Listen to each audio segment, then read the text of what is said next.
We're going to get started. I just want to say welcome. This is actually our third State of Our City.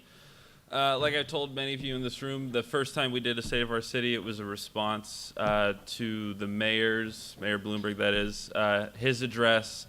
Last year, we kind of went off and did our own thing. We're doing the same this year. I won't lie and say to you there's some grand theme to this. It's just three very, I think, timely issues that I think affect the city. Whether it's city business or residents and New Yorkers like most of us in this room. I want to quickly thank McKenna Long for their great support in the past and especially today. I'm not sure if anybody's here from there, but I'd like to also thank NYU as a host and their support as well is great. Parsons and 32BJ and some of the organizations that purchase tables.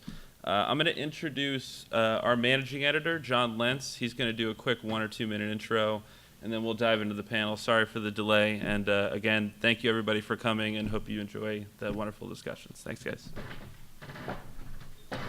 Hi, good morning. Thanks everyone for turning out today. I'm John Lentz, managing editor of City and State, and I'll be introducing our first panel.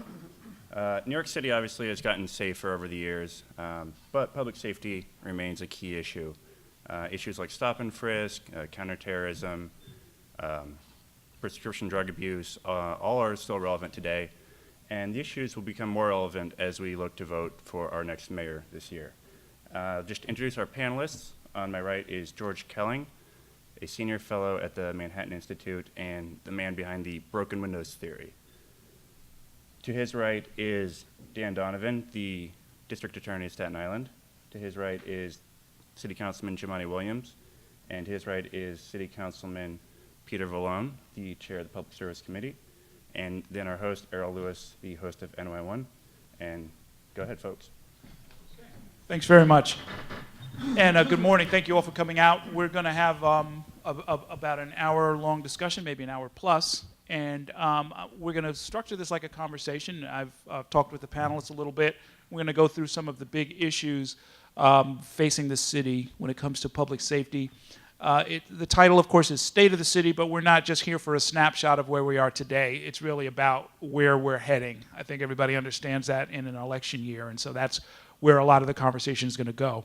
There is, however, some history that needs to be filled in, and we really are I think, blessed to have George Kelling here today. For those of you some of you are probably too young to remember the days before his work made its major impact on New York and other cities around the country. But all I can tell you is the man who sits here with a sort of a professorial air is the real deal. Has been out in the street, has gone and sort of collared bad guys, and worked with people at every level of the criminal justice system, including the perpetrators. And he really helped bring about what has been a revolution in public safety here in New York. He is, in fact, let's start there, George.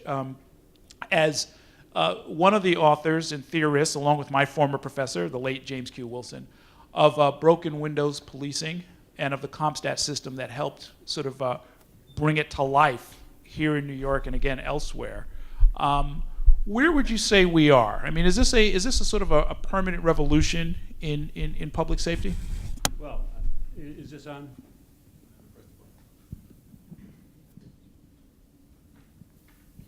This is on? Yes. Yeah. I had a lot of sympathy for Governor Perry when he forgot the third point. When you get to be my age, you forget the third point all the time. So if I twist the text occasionally to meet the message, it means that I lost the message in the question. It seems to me that we're at that we've had a change in the basic paradigm of policing. We used to call policing, and we still do, unfortunately, law enforcement. But more and more, we're thinking less and less about law enforcement and more about crime prevention. Now, enforcing the law is one way of, of preventing crime. But in police activities, arrest is a very small part of what they do. And so I think we're seeing a basic shift in paradigm, and a lot of police departments are struggling with this, from a law enforcement paradigm to a preventive paradigm, which includes law enforcement, but law enforcement has a lesser and lesser role. And that can be debated and argued, and is debated and argued in the field. I think the second big innovation in policing, and I had nothing to do with the development of CompStat, was CompStat. The issue that Bratton was up against was when he took over the transit police, when it was a separate police, there were 13 districts. He could meet regularly with all 13 district commanders and hold them accountable. You take over New York City, you got 74, 75 precincts. He knows that with the average, Kelly to the contrary, with the average length of a commissionership being about 2.5 years, he's never going to be meeting with all 75. And the question is, how do you get control over a decentralized organization like the New York City Police Department? And CompStat was an interactive control mechanism in which both commanders and peers helped district commanders think about the problems in their area and think about things to do. The second part of that was not just the kind of thinking about what the problems were, but it was a form of accountability. And that is, for the first time, CompStat, not for the first time, but at that time, CompStat changed the focus of district commanders. The district commanders had been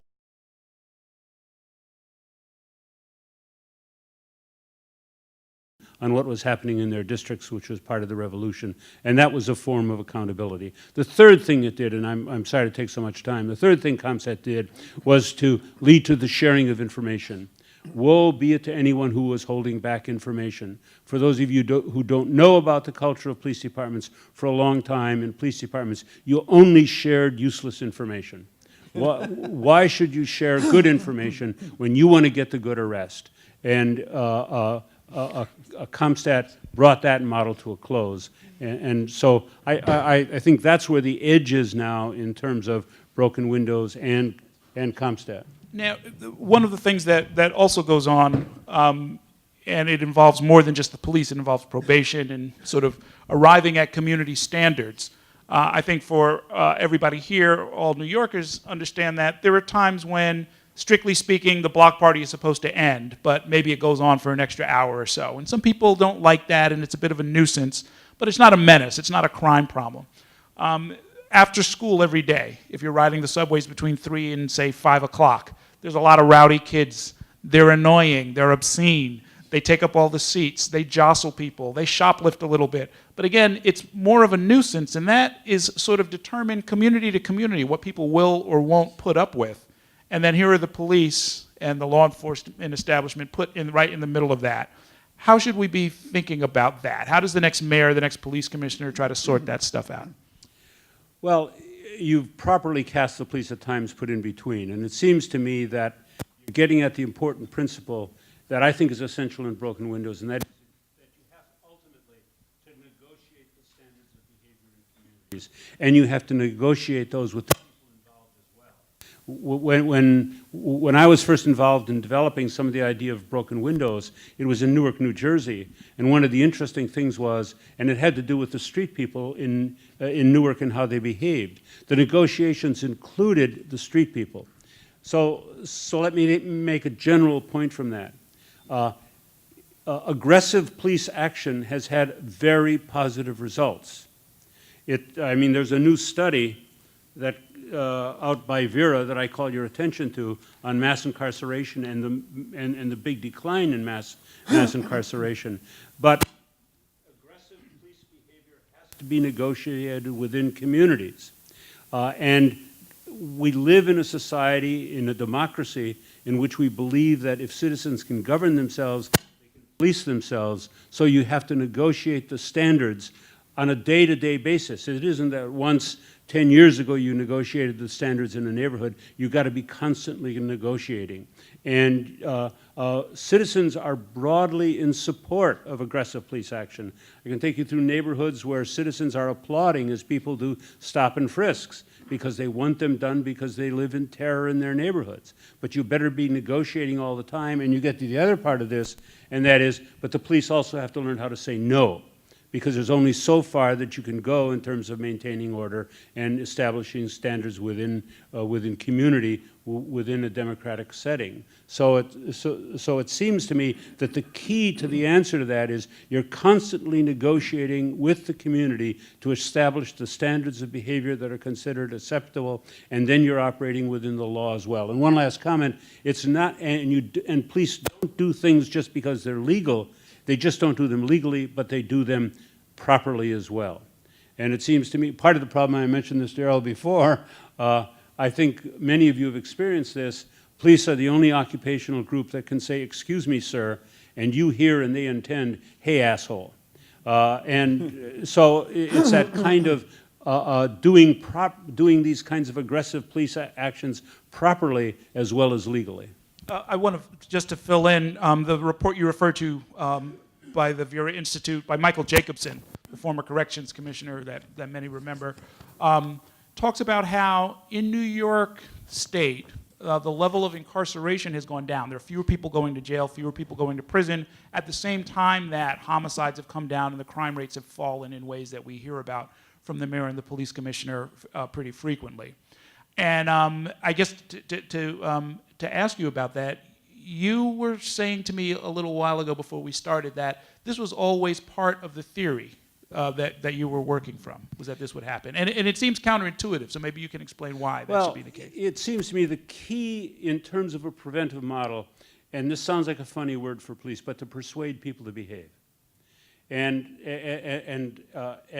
that means that police have to, on a constant basis, I used an example regarding guns. In Chicago right now, if I was an African-American teenager living in Inglewood, I'd carry a gun. I'd be afraid not to carry a gun. And I'd be a good kid. We're in situations in which in communities people are carrying guns because they're afraid not to carry guns.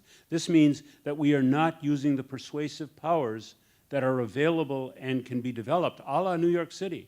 New York City is an example of having dealt with guns by persuading people that it wasn't necessary to carry guns. In a lot of communities, for African-American males, you almost feel obliged to carry a gun. We have to get on top of that, and the way to do that is to really identify the real jerks and get the real jerks.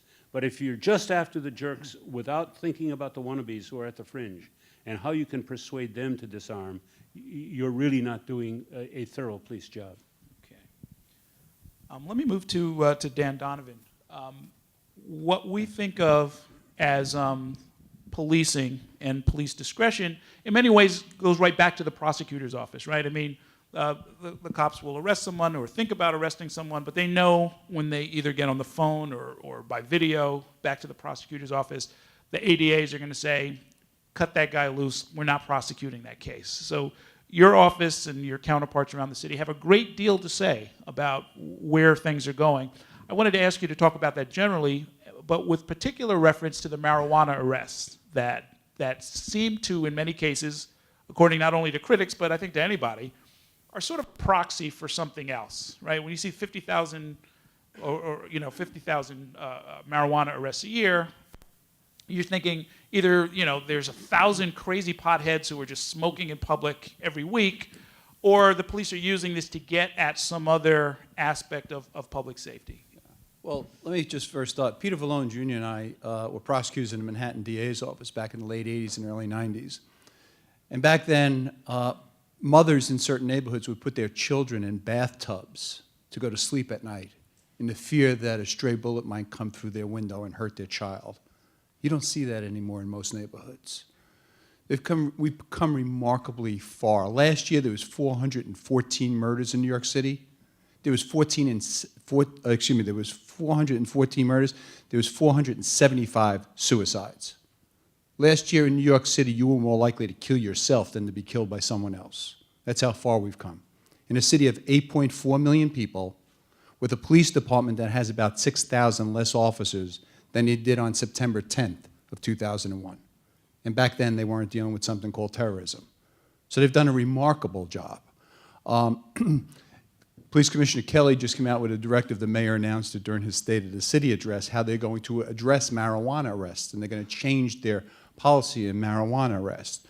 The governor is passing a law where if marijuana is exposed in public, right now it's a misdemeanor, that would be a violation, because a lot of people were being arrested when they're stopped by a police officer and asked to empty their pockets, and they pulled out a bag of marijuana, and now it's in public view.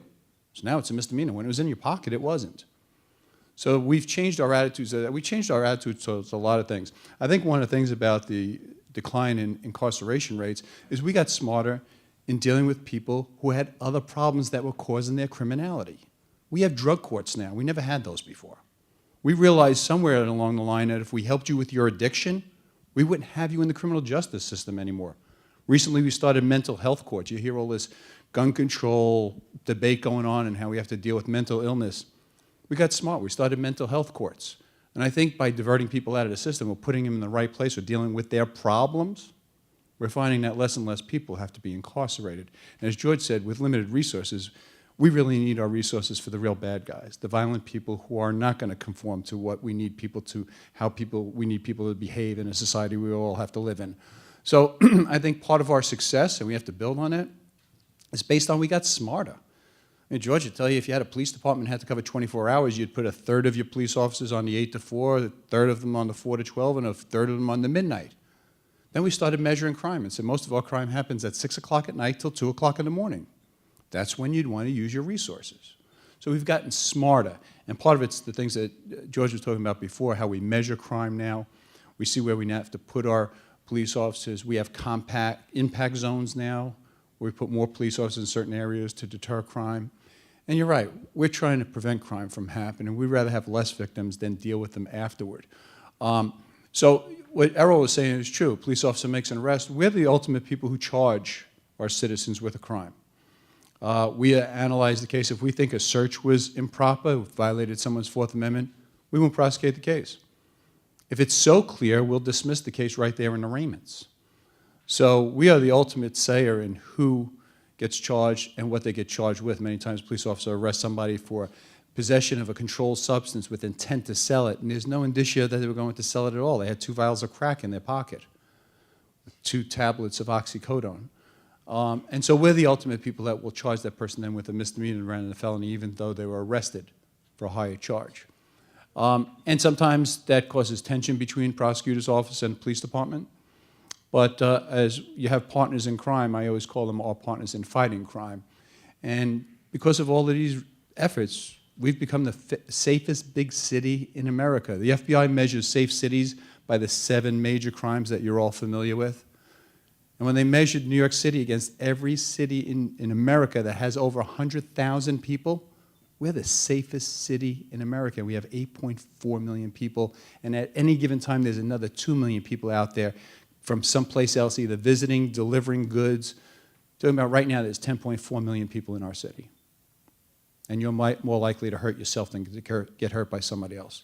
It's a pretty remarkable job they've done. So let me ask you then about one of the things that happens is that, you know, we hear every year, and it's well deserved, that the homicide rate is coming down, that the crime rate, that we're safer in lots of different ways. I'd never heard the homicide versus suicide number. That is also very impressive.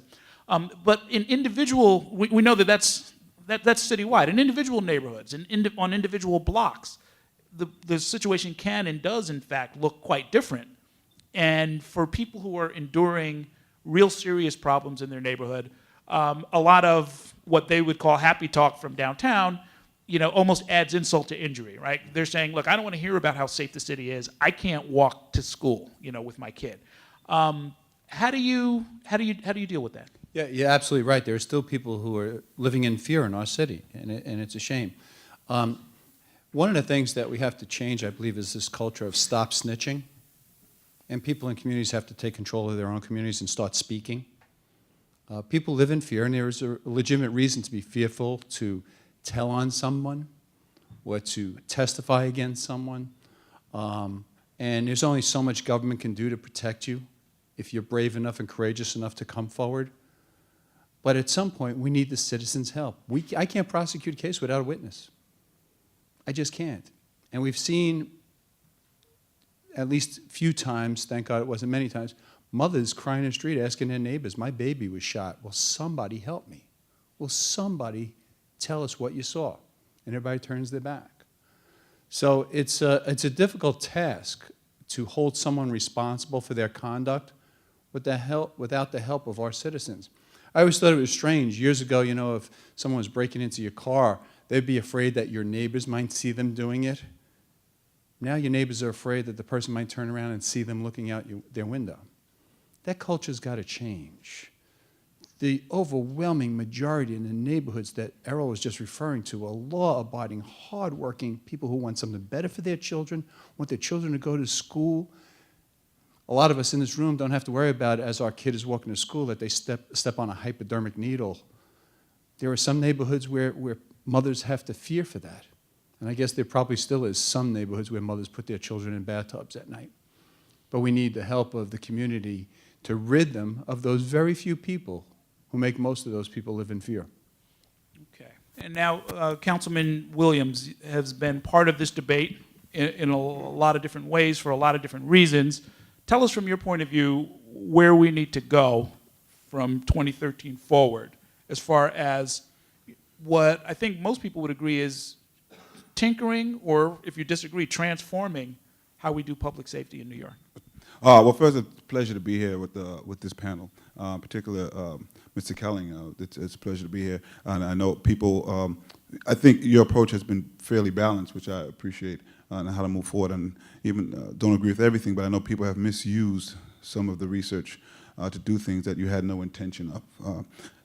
But I do think, and I do applaud, actually, this part never makes the news, but I applaud the NYPD and a lot of good work that they have been doing to lower some of, particularly the murder rate.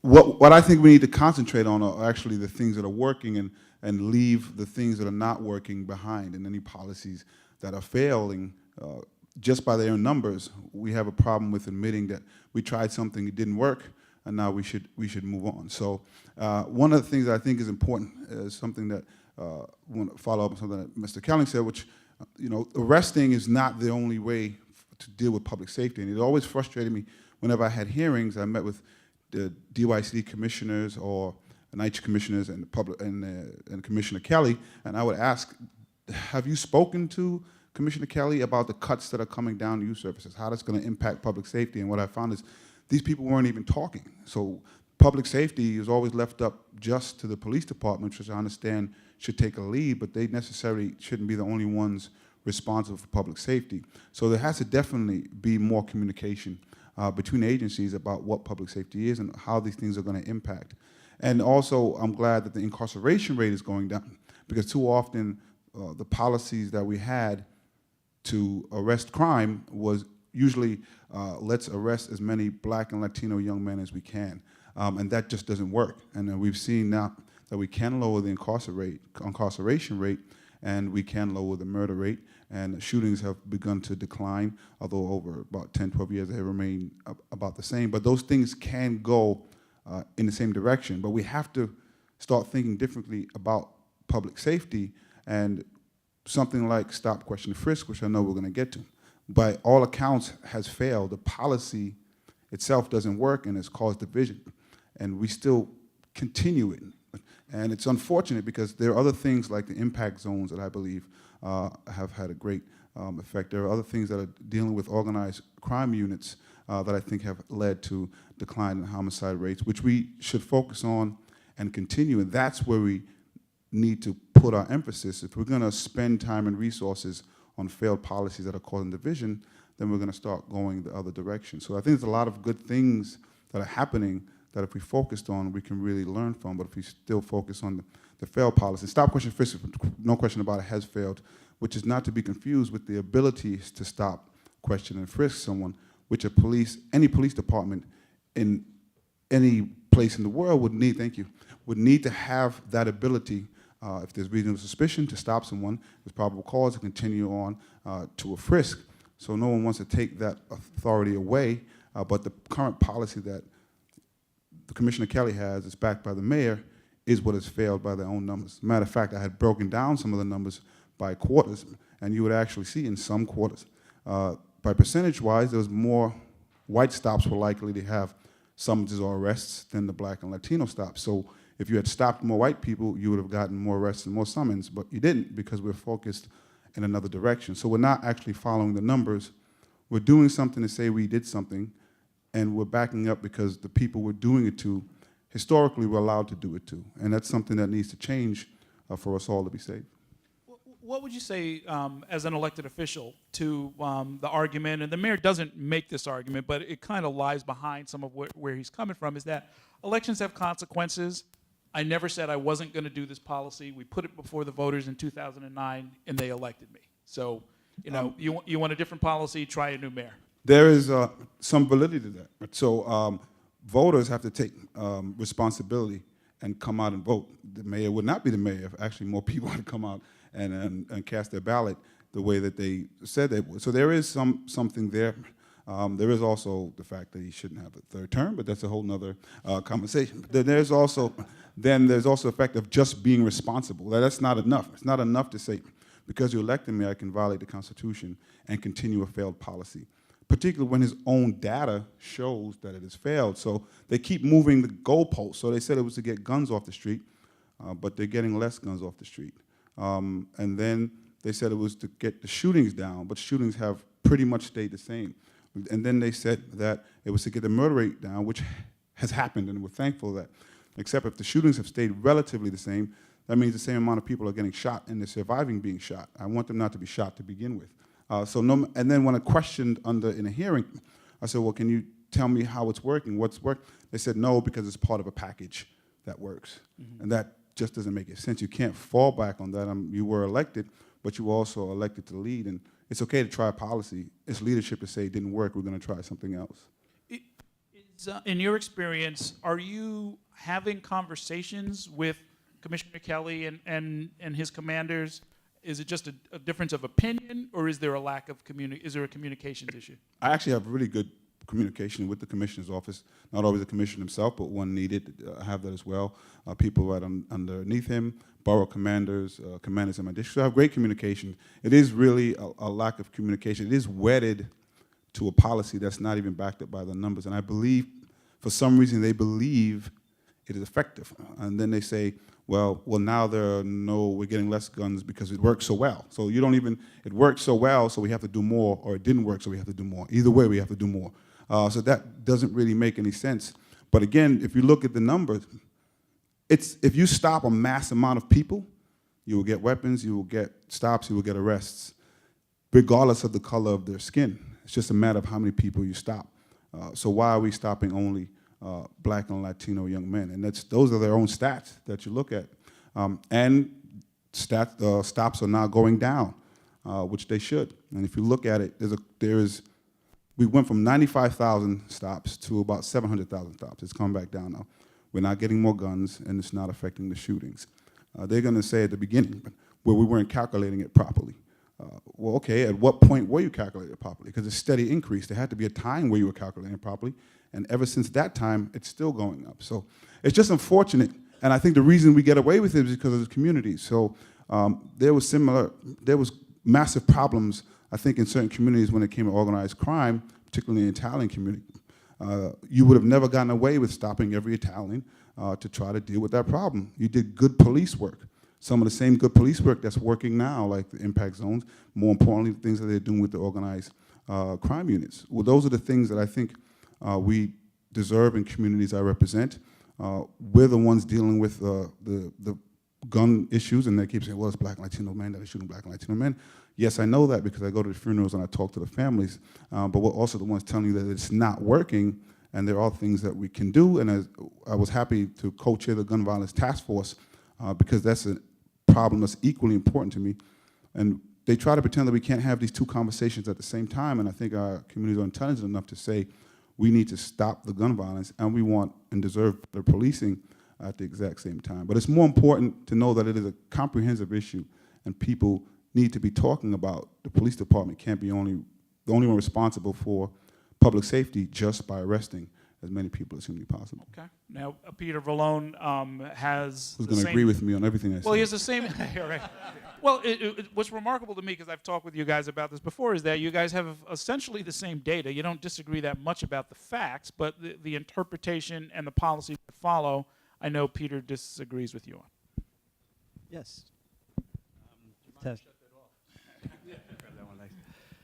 Thank you. First of all, I want to thank City and State for having this discussion and for putting Mr. Kelling on a panel. It's an honor to sit here with you. I've studied your theories and subscribed to them, and thank you, Errol, for hosting this. This is particularly important as we approach this election of almost every major position. Because there's nothing more important, as I've always said, than public safety. It was, as Dan said, back in 1991, when we were prosecutors. Some of you may be old enough to remember that, but there was Brian McLaughlin was stabbed on the subway defending his mom from a gang. And that was the catalyst that finally got the legislators to do something. And it was my father that came up with the Safe Streets, Safe City program. He sold it to David Dinkins, who then was very helpful, and they both went up to Albany and got Albany to implement this plan, which didn't just increase the police force from 31 to 41,000, but it increased every aspect of law enforcement, including courts and legal aid and social programs, because it's all part of the same package. And that worked. That turned the city around with some good police work and some good police commissioners, and crime is down 75% from where it was in 1991, because people realized public safety is the catalyst. You can't have good senior centers, good social programs, a thriving economy if people are afraid to walk on the street. So that's why this election coming up is so important. We have to have a mayor and a police commissioner who have the political will to stand up to accusations like this and continue the programs that the statistics absolutely show work. If we had the murder rate of cities like Chicago or Detroit, where they don't do stop and frisk. If we had the murder rate of Chicago, we wouldn't have 414 dead, we'd have 1,400 dead. If we had the murder rate of Detroit, we would have 4,400 dead in 2012 alone, the vast majority, which would be minority. Stop and frisk works. I'm not gonna have a 40-minute debate on it. If you ask every prosecutor, 95% of the people with law enforcement experience, like myself, they will tell you how much stop and frisk works as part of a complete package. We discussed the fact that less people are going to jail, and that's great. And and that's because people aren't committing the crimes in the first place. It's a lot that we do to get that to happen. There's education and there's social programs, and Jumaane and I work together all the time on those kind of things. But I think probably the strongest piece of persuasion is the fact that criminals know that if they commit crime now, they will be caught because of proactive police work, because if they're carrying a gun, they will be stopped, because there are cameras everywhere, because the police are on the internet, because of CompStat, because of Operation Impact, because of all these things, and things that we have to talk about that we need to new things to continue to do. They know, they're out there saying, hey, it's too hot. We are not gonna commit this crime anymore. They don't wanna go to jail. They wanna shoplift. They wanna break into a car and they wanna make money. They're not looking to go to jail, and they're not gonna do that anymore if they know they're going to get caught. So that's one of the main reasons that people are not going to jail, and that's great. And I happen to agree with my colleagues on the marijuana situation. It's a huge burden on our prosecutor's office, which are extremely understaffed and overworked, to worry about all these silly marijuana arrests which are occurring because people are opening up their pockets. I like what Mayor Bloomberg said about that. I agree with Jumaane on that. And we do agree on a lot of things. We just don't agree on the effectiveness of stop and frisk. Well, let me ask you then about stop and frisk. And let's make the analogy of traffic control, right? Everyone knows that we could bring traffic fatalities to almost zero if we were to cut the speed limit to 10 miles an hour. It would also bring the economy to a grinding halt and plunge the nation into a depression, probably. But we could do that.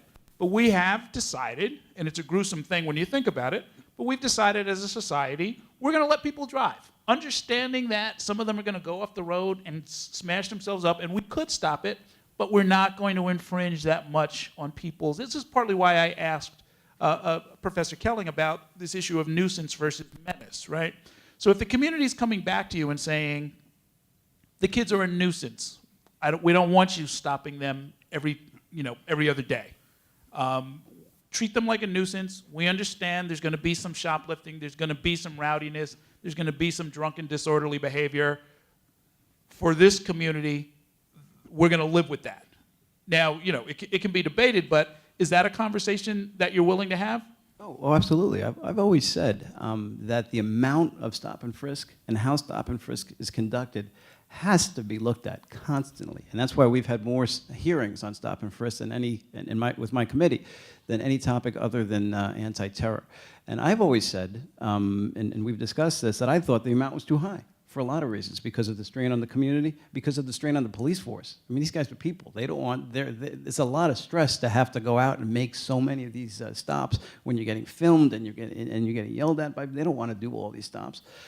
So we need to continue to reform stop and frisk, and I have led the way with that. In 2003, I wrote the anti-racial profiling law in New York City together with the late, great Phil Reed, which says you can't racial profile.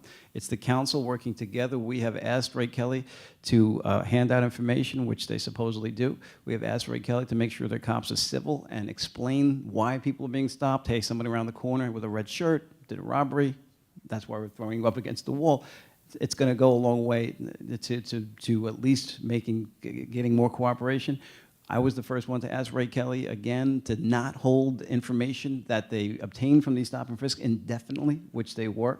And unfortunately, we need a law from Albany that stopped that from happening. So we've got to continue to reform stop and frisk to make sure it's as less of a nuisance as possible. The amount of stop and frisk is something we absolutely have to talk about, and it has been coming down in the last year, as we discussed.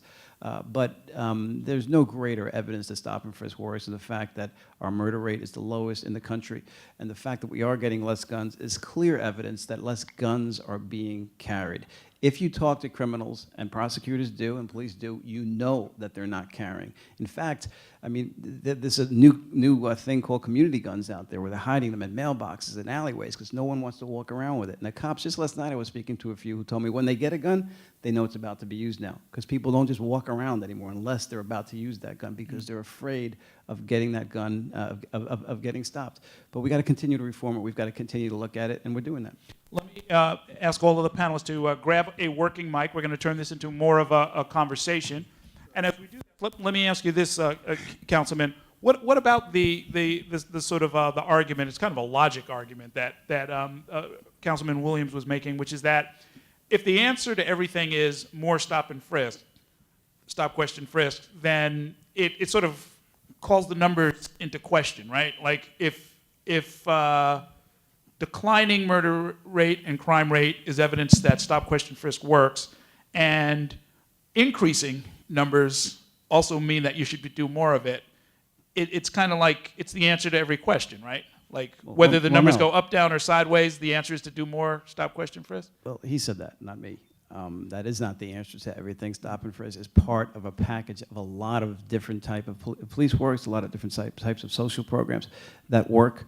And that's why you need people that have been doing criminal justice for a long, long time to come up with the right amount of stop and frisk.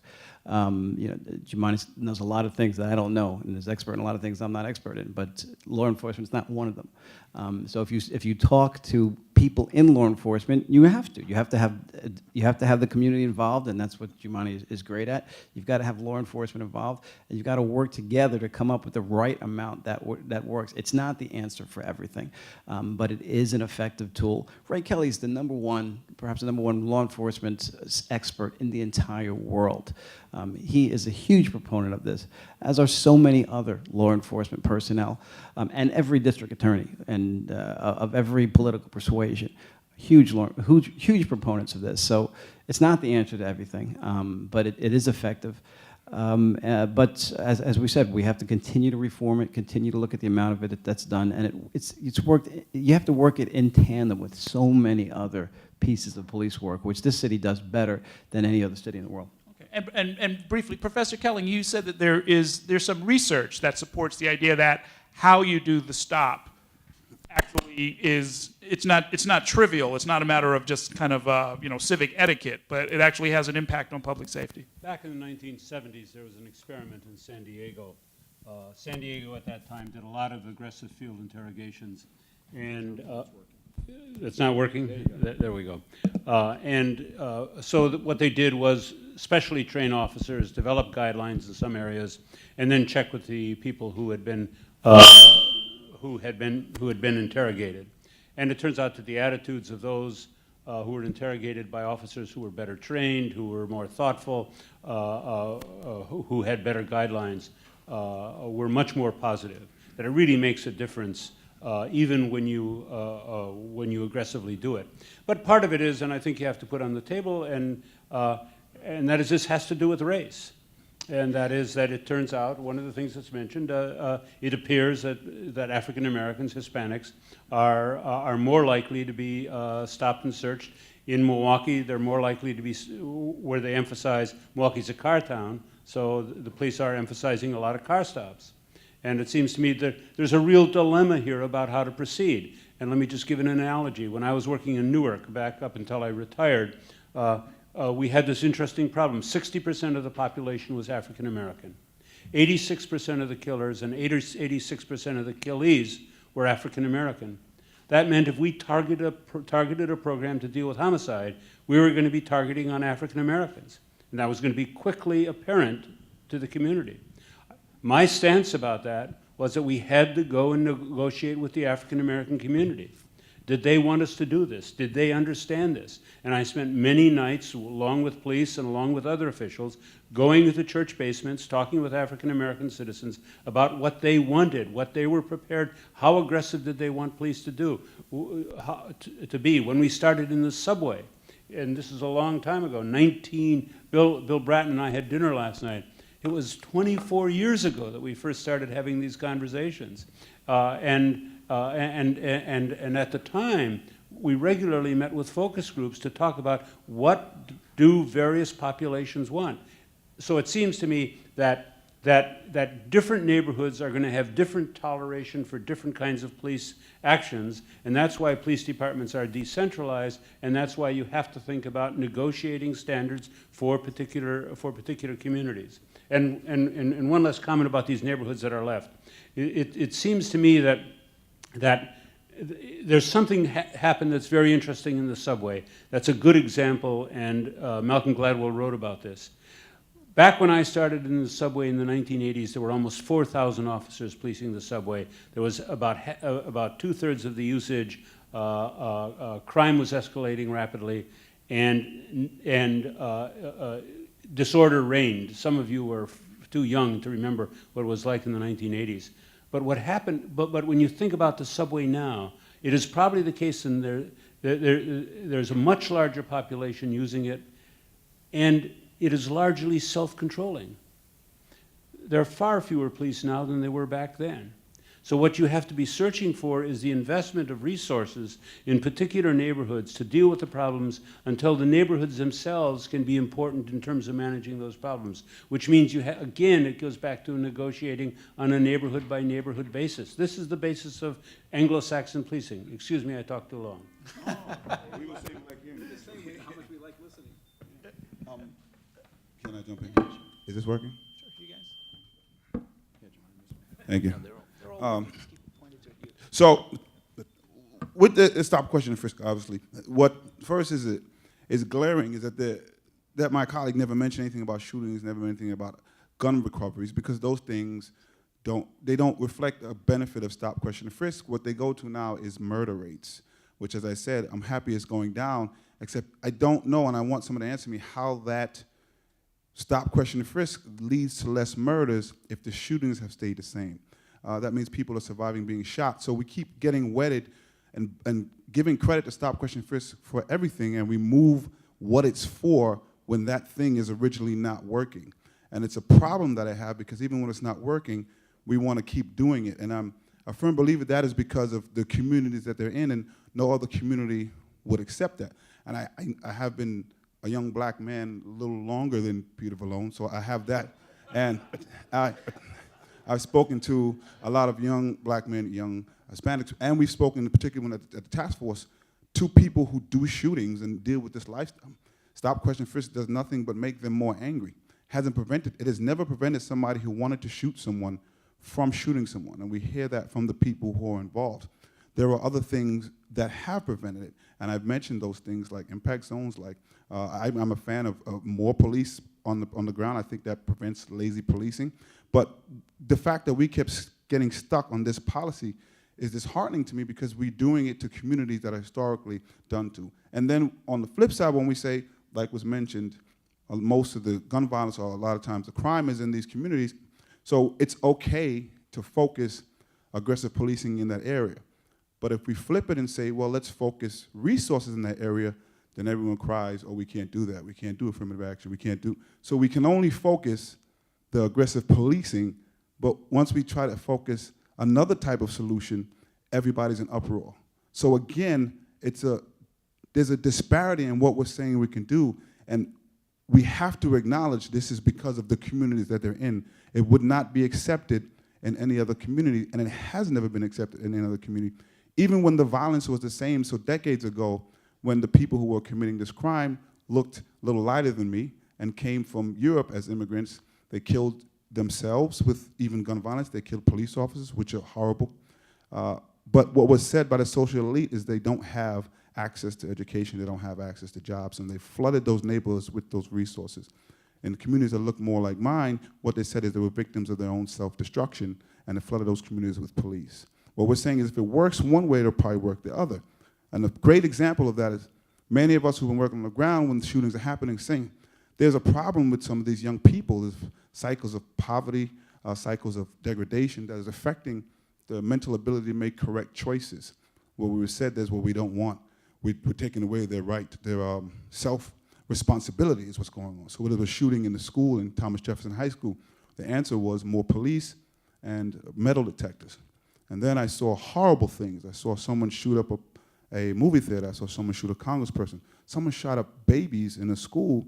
I never heard them call animals. I never heard them call anything but a child of God. The only thing we discussed then was their mental health, something that many of us have been talking about for a very long time, and it confuses me why when it's talked about in certain communities, it's unacceptable. When it's starts to go to another community, then it is acceptable. All I'm saying is we should do everything across the board equally, and there are things that we know work and things that we don't. And, I guess I'll end it there. Yeah, you should have sat between my friends here. I think that one of the things that we get caught up on are the pure numbers. And I think you have to analyze every stop and frisk to see if it was an appropriate one. Because we had 700,000 stop and frisks, well, if we had 700,000 people wearing a red shirt that just did a stick-up, I want those 700,000 people stopped. So the pure numbers don't tell us anything. And where those crimes had occurred. I mean, if we're looking for a white female 78-year-old woman and we're stopping somebody that looks like Jumaane, there's a problem with that. But if we're stopping my mother, that may be a good stop. So you'd have to analyze every single stop in order to, and George is the analyst of all of us, but you'd have to look at every one to see whether these are appropriate or not, if they're too aggressive, if they're too extreme. And the requirement of the police department is they have to do a 250 form on every stop and frisk. One thing every police officer, at least in New York City, hates is doing more paperwork. So I would think the overwhelming majority, and we can't be naive to say that it doesn't happen, the overwhelming majority of New York City police officers would rather not stop somebody than have to stop somebody. And when they're stopping somebody, it's a very dangerous thing. It's a very dangerous thing for these men and women to be doing. So whether or not you believe that there's quotas in the New York City Police Department, that they have to stop and frisk so many people in each precinct on so many tours, whether they have to give out so many red light tickets or do anything else, that's for another discussion. But the pure numbers of how many stop and frisks happen in this city, I mean, look at 4 million people and 700,000 stops. I went to law school because I wasn't good at math, but you know, that's a high percentage of our citizens who are stopped, and many of those people aren't stopped only once. So you'd have to really take an in-depth, I'm trying to get a book out of you, Judge. Dan, one of your colleagues, one of the other district attorneys has, I don't want to get it wrong, so I'll just put it broadly, has declined to prosecute in a lot of stops that he thought were just, you know, not justified. And this was intended to sort of send a signal back to the precincts, right? Like, don't bring us all of this stuff because we're not going to do anything with them. Is that a valid way to try and address the problem? It may be if there was an improper. All of us declined to prosecute cases where there was an invalid stop. We don't even bring a case to a hearing. In the complaint room, we analyze cases, and if we think that the police officer can't articulate the reason they stopped this individual, regardless if they got a gun off that person or not, we're not going to prosecute the case. So we all do that. What you're talking about is a case in which one of my colleagues said that he wanted the police officers to come down to the DA's office to be interviewed rather than doing these by telephone or video, so the assistant can make a real determination whether or not this was a proper stop or not. And because of resources and the police department wanting to get police officers back on the street, we've come up with new ways to interview cops, either by telephone or a video conference or something, to leave the police officer in the precinct and save time. Police officer makes an arrest, that precinct may lose that cop for the next 8 hours. By the time they process their prisoner, the time they go down to the DA's office, so they tried to streamline this stuff, and one of my colleagues wanted these police officers in particular cases, and I think they were the safe hall cases, where people were stopped on trespass affidavits. If you owned a private building, you could tell the police department you could stop people who don't live in my building because they're not supposed to be here unless they have a relative living here or they're coming to visit a friend. So one of my colleagues said, if a police officer makes an arrest in that case, I want them to come down rather than do it by video conference just so we can analyze it better. What my colleague Jumaane is arguing, in not so many without saying it, is two things. Number one, that the NYPD is racist. This is the most diverse police force in the entire world. In fact, the officers are now majority minority. Are there bad officers, racist officers? Of course, there are racist reporters and elected officials, and there are racists everywhere that we have to work together to weed out. There are cops that are dealing drugs. There are cops that are coming up with ways to cook and eat people. So we know that there are bad cops out there, and they're making bad stops. Absolutely there are. I mean, it has to happen, and we've all got to make sure that we work together to stop that from happening. But the NYPD is not racist, number one. And the other argument he's making, without saying it, is that we should stop people based on quotas, based on the percentages that they exist in the population. And if we don't, it's racist. No law enforcement expert would ever say that should happen. If we did, women would have to be stopped 50% of the time to keep politically correct people happy. That's a joke. We have a police force to keep us safe, not to make people happy. And the way you determine whether these stops are appropriate, one of the best ways criminal justice experts come up with is to match the stops against open complaint reports. See who civilians have described as the criminals, and to match those numbers up against who police are stopping. Because police have to stop people they reasonably believe to be committing a crime, not they reasonably believe to be a woman or to be Asian or to be black or white, to be committing a crime. That's the law. And that's the way it has to happen. Does it happen always that way? Of course not. So you match those numbers up against the people victims are describing as the person who robbed them or the person who had a gun. They match almost exactly every year. That's how you actually do a comparison. You don't look for quotas and stop and frisk. That's not effective, and it's not right, and it's illegal. We're going to open this up for questions from the floor for a few minutes. And as you kind of get your questions together, I wanted to quickly go down the panel and ask each of you to talk about what's the one thing or the major thing that the next mayor needs to know, focus on, and perhaps change when it comes to public safety issues in the city going forward. Well, I think they have to, I mean, you can't argue with success. We're the safest big city in the United States with the lowest per capita murder rate.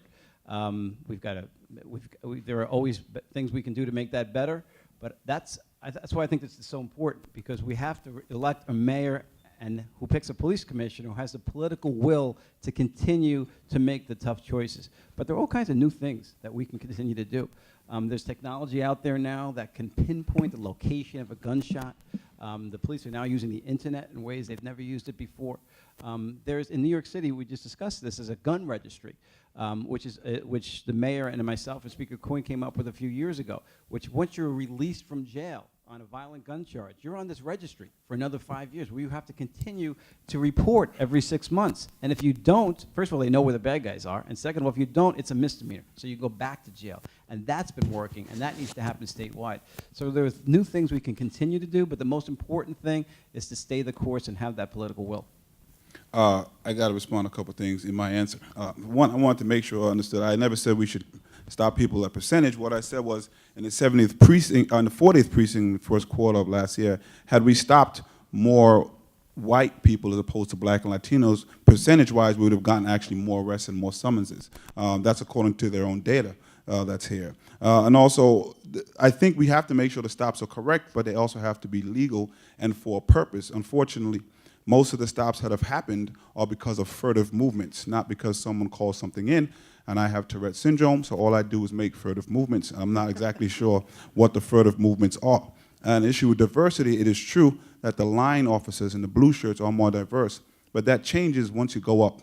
Once you start going to white shirts and to leaderships, that is not diverse, and they are the ones who are giving the orders, and you go further up, they get orders from people who are doing and have policies that are racist by nature, and NYPD have structures in place. I don't know if the individuals are racist or prejudiced, but those structures have known to be that way. And we're giving a lot of credit, which you should now, to the mayor for the marijuana, but it took him years, and Kelly years, to understand that problem. They didn't just come about it. And there's so much energy that we have to spend that could be doing something else when they could just acknowledge the problem, like the stop, question, and frisk. And lastly, some of the places that have more crime, like DC, for instance, have had larger drops. So they have done things that actually have caused that crime to go lower than us, even though they're still higher percentage-wise. I'm sorry, they're high in raw numbers, but they have done things that have dropped it at a much farther rate, and I think it's worth looking at. The things that I think the mayor needs to do, the two most important things to me are probably public safety. We have to get that right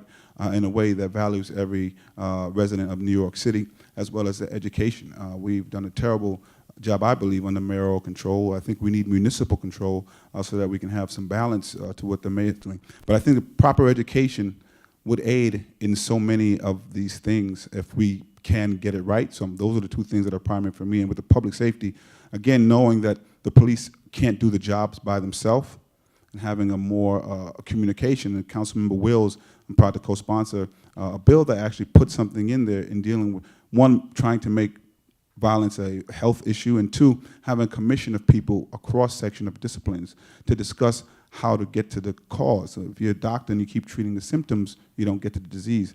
We want to actually get to the disease. And lastly, it's going to take too long, but I'm doing some things with Councilmember Dan Garodek that has to do with charter revision, which I think if we can get a better way to deal with the budget, right now the city council doesn't have the ability to do it, I think it would help us focus the resources properly on education and on public safety. Fair enough.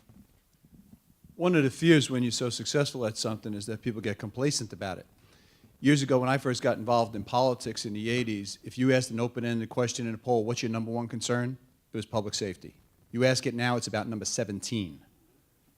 And the fear is that the next administration, which has to concentrate on a gazillion things when you're the mayor of New York City, will not make public safety a priority because we've been so successful. The reason why people are moving here, it's the only big city in America where our population increased last year. The only reason that businesses are coming here is because people feel safe. The only reason tourists, the only reason there's 2 million more people than live here visiting here today is because we're safe. So I think a priority of the next mayor is to make sure that they're not complacent and that they realize that this is the driving force. People feeling safe here is the driving force for so many things that are great about this city. Well, I think my comment will reflect other comments that have been made by earlier speakers, but let me just emphasize the aggregate data I never pay much attention to. I don't pay much attention to it because of a basic fact that I think we ignore all the time. And that is crime is primarily a local phenomenon. the types of crimes that occur, and the tactics that work in response vary considerably neighborhood by neighborhood. When you add them all together, all of that gets lost. I am certain that stop and frisk is a powerful tool in some neighborhoods. I am certain that it's a waste of time in others. I'm certain broken windows is important in some, not in others. Ceasefire, some employment approaches would make a difference, and that is both the nature of the crime problem and the tactics that will work to deal with it are always local by neighborhood. And that's the genius of CompStat, because CompStat is trying to focus focus leaders in the department on what's happening in specific neighborhoods. And that's the genius of what happened in New York City, and I think the thing that has to be protected so we make sure that we don't get the latest flavor of the day in terms of police administration. Remarkably, New York City has been constant and has been a model for the United States and parts of the world through CompStat in terms of decentralizing the understanding of what the problems are and the solutions that are available. Fantastic. Sir. Thanks very much. My name's Steve Vaccaro. I'm an attorney who represents crash victims and their survivors here in New York City. And I wanted to mention traffic violence, which is an often neglected part of the public safety function of law enforcement. And I know, Mr. Louis, you didn't mean to trivialize it with the analogy to the 10-mile-per-hour scenario. But in fact, more people are killed in traffic crashes in New York than are murdered by guns. And there's a move afoot right now to bring the speed limit down to 20 in many residential neighborhoods in New York because people do want to make that choice. Now, about a year ago to the day, Councilmember Vallone convened a groundbreaking public safety committee hearing where we looked at the police function and the investigation of these traffic crashes. And there were two things that were evident. One is that the accident investigation squad is terribly under-resourced. They look at the most serious crashes. There's 17 detectives citywide, and a lot is falling through the cracks. The second thing we found is that just as Mr. Donovan said, you have a situation where some officers are turning, a turned-out pocket into, suddenly you've got a criminal, and then if it's 2 bags of marijuana, you're turning him into an accused felon.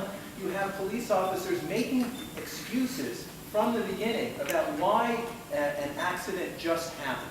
And even though there's indicia of a gross deviation from what we would consider normal, safe, and reasonable behavior on the street. So my question is, what has been done in the year since those hearings to improve the police function in this area, and what can we expect to be done with the legislation following from that hearing over the next year? Will anything be done? Good question.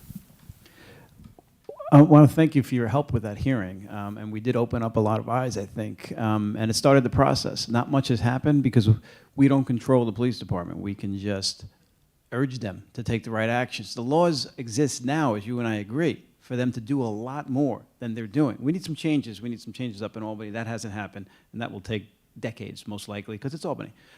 But one of the things he's getting at is the fact that if a car zooms through an intersection and kills somebody, the accident investigation unit will come out. If it zooms through an intersection backwards, doing figure eights, and just breaks 6 people's legs, the accident investigation team will not come out because nobody's dead or likely to die. That's crazy. The guy who in the car did the exact same action. He just got lucky once and didn't kill anybody. But it deserves to be investigated as a serious incident. And I've asked them, tell me how many times you've charged drivers with reckless endangerment. And their answer is 0, which is an outrage. Can you imagine? I mean, these are not all traffic violations. Some of these are serious crimes. When you're speeding through an intersection backwards, and that's happened, that's why I say that, and you're not charged with any crime, you're charged with speeding or going through a red light. There are laws on the books now that need to be enforced.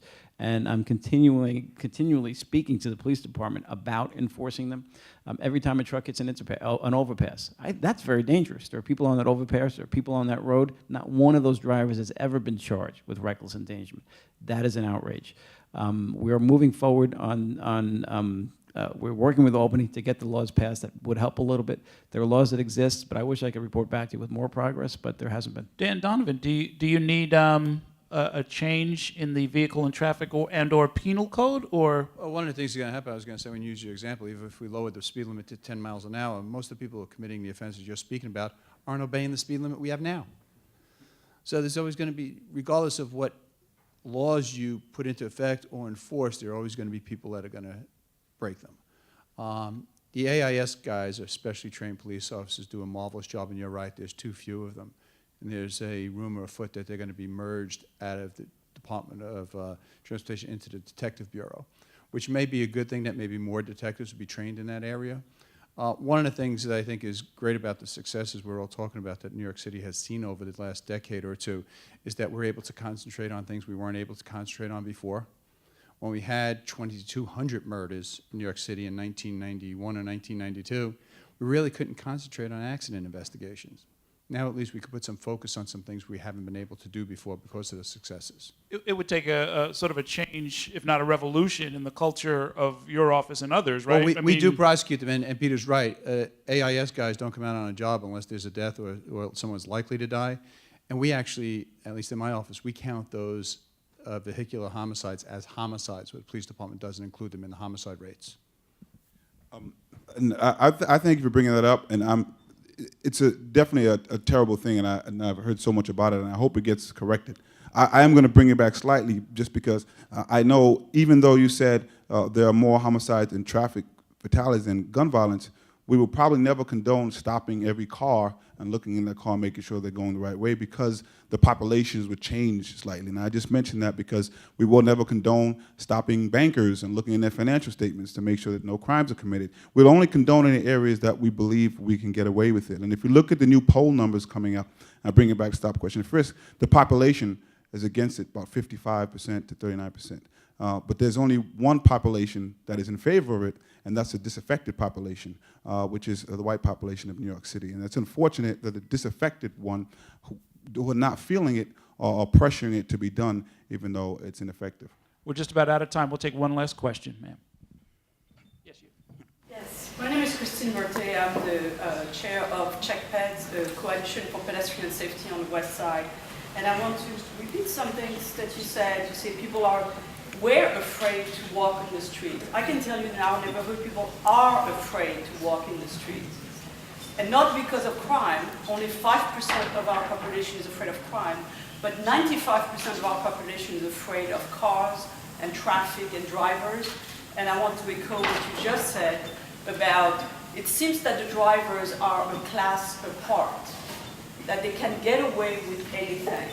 Our culture is that the drivers are good people.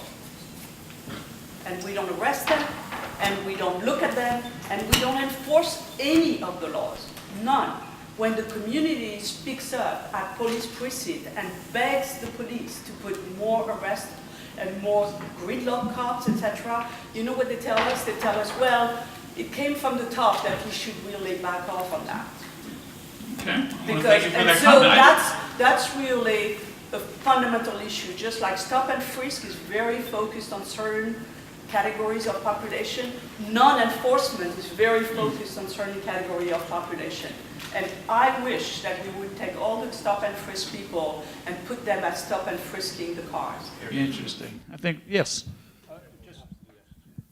Just a quick comment, and that is there are some cities now that are emphasizing traffic enforcement as a way of crime control. Milwaukee is the example of that. And the idea is that jerks are jerks are jerks. And the jerks who are committing serious crimes are committing minor crimes. They get in cars and they commit crimes. And so traffic enforcement is a means for crime control as well as citizen safety. Okay, I want to thank you all for being a great audience. I want to thank these folks for coming and talking with me. This is the kind of conversation I'd have with them if we were all at a diner or something. And thank you all for listening in.